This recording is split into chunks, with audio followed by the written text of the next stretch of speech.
See, guys, with the people. Ngazosvika zviro kuma 12 tunongaiko kuma 12 araundi kuma 12 ndakamuka ndikabva ndikaenda kusite tikaenda kunotaswa zvinhu zvamasola natina vazhou from there tikabva ndandoti kwaboka from boka vadati gutu mupanaona from gutu mupanaona ndikanobuda ndakwashoniwa kwedu kuya chibona kuti vakomana vadi nekumbotora sekuru benzo because mvura yachoni yakavarambira kuti vange vachita septic tank ravo from there ndovatati magutu mupanaona ndovataenda kwaRoy from Roy tatotambura netransport because mamota dzakanonoka kusvika ndovatasvika masvingo tikamirirwana nasekuru nambuya because sekuru nambuya vakandibata I think 2 months ago vachipa tirongosvika kuti zhu muZimbabwe ndakuti uye kumusha kwedu kubhondorofi uku tine some renovations atoda kuti titi. I think I'll show you some of the renovations atinomboita zvakare in partnership tina nawashi ndovadati sezvo tisingaziye kunhu uku tirega tiake tati tasvika because hatigoni kukudzai kuti padiwa zvichida 3000 kuti padiwa zvichida 10000 isu tisiri kuziva kuti area yacho chichi pakamira sei. So tikazvisvika kunoku I think like I said late tavata kunoku takavata very comfortable samukuna ndo homestead yedu ine yatinayo but the homestead yedu tembotasa uko futi kune fish pond guys. Look at the fish pond iri panapa and the view. Saka nina ndazonyatsa kuziva kuti exactly area yacho inonzi kwayo but setup yedu yatinayo ndei apa. So sekuru ndobva vati inini I need like an in-suit mubedroom mangu da futi kuti mabedrooms anga akakura and also I need to add 2 more bedrooms then ne like as a dining area ne veranda rakanaka uye vada kusesa pa Facebook. So this is what we have right now side pamukuona ava ndiseke vari kurivesa but adina kubva ndikaekera ndokwatapinda takati kumashure nasekubhenzo then iyo ndiyo bedroom yedu pamukuona uyatiri so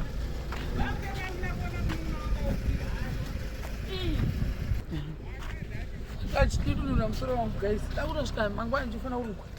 zviri sei mangwani. So iyi ndio bedroom tuya apa side kunoku. This is the bedroom yavo. So my rooms are very tiny. You would out a big sakani but there's a nice house as well kumashure. What a beautiful house. Saka iyoda kuti iwe this ngirikini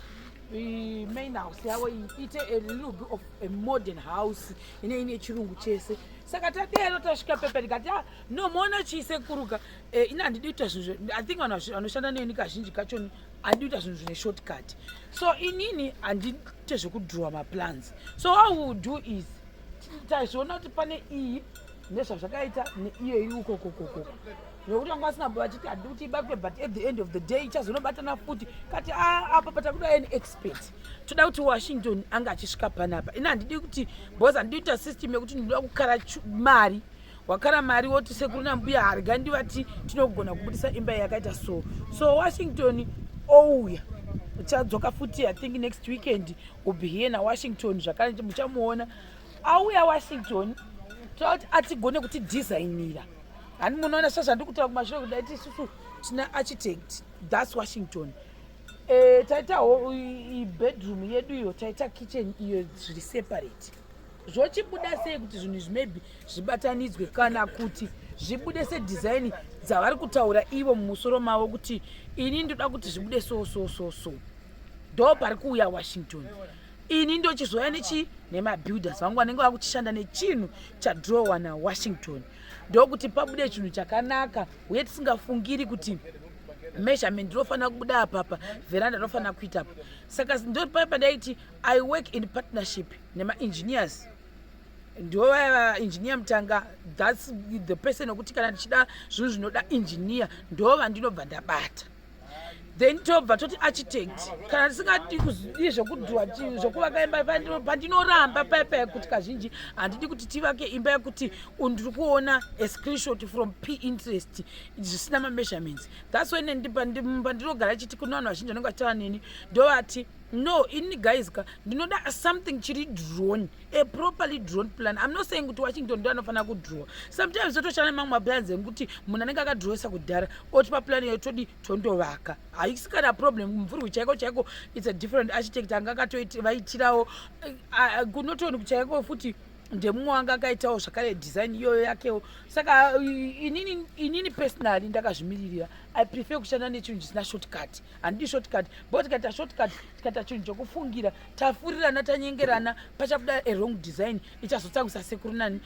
nambuya uye pamwe nevana vavo vachiona kuti ko imi zvinhu zvamakatiitira paipai. So I'm coming back now Washington oti ouya oona kuti zvodesignwa sei zvibude zvakanaka because at the end of the day futi kwada kuti inge ichitasa neveranda ichitasa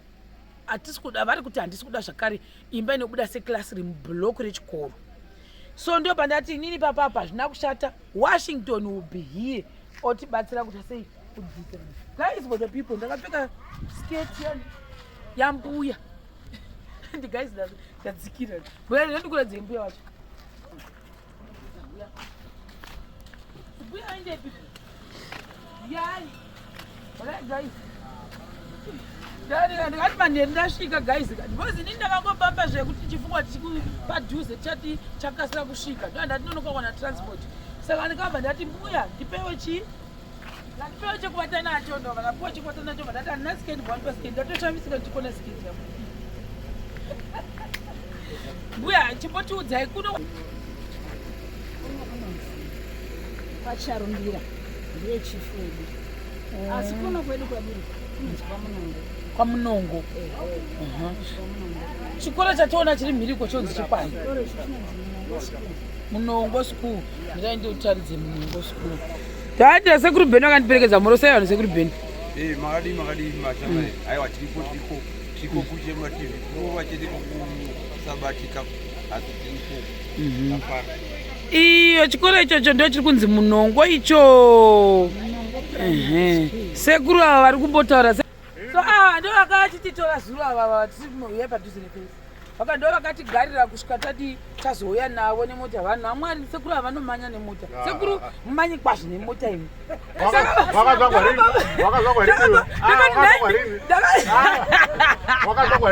ndakazvarwa zuro asi ndakati sekuruka ndakati kuna apa sekuru beni manje dzatibata zvakadeoso ndikati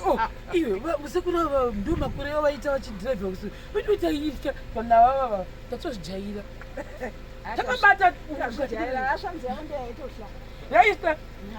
ini ndakavhunduka kuti vakomana tosvika asi munofamba asi madhiraivha matiraki ndosaka mani ndazozviona imi vanofamba nemota baba zvamunoona vakadevavapaoni but anyway sekuru nagogo vakati inveta kunokaiwa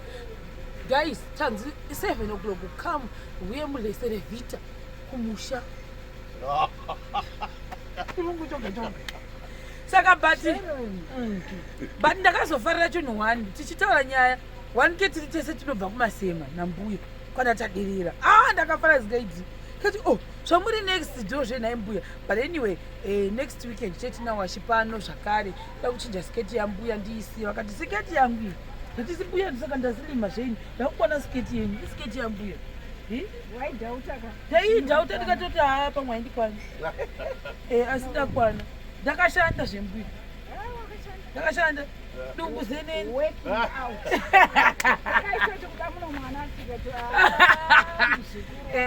saka apa ndakuda kuchinja tichiite sei tichiinda ndada kudzokera kuharare mangwana ndathink ndina appointment yangu ndina engineer for the house yekuwarren park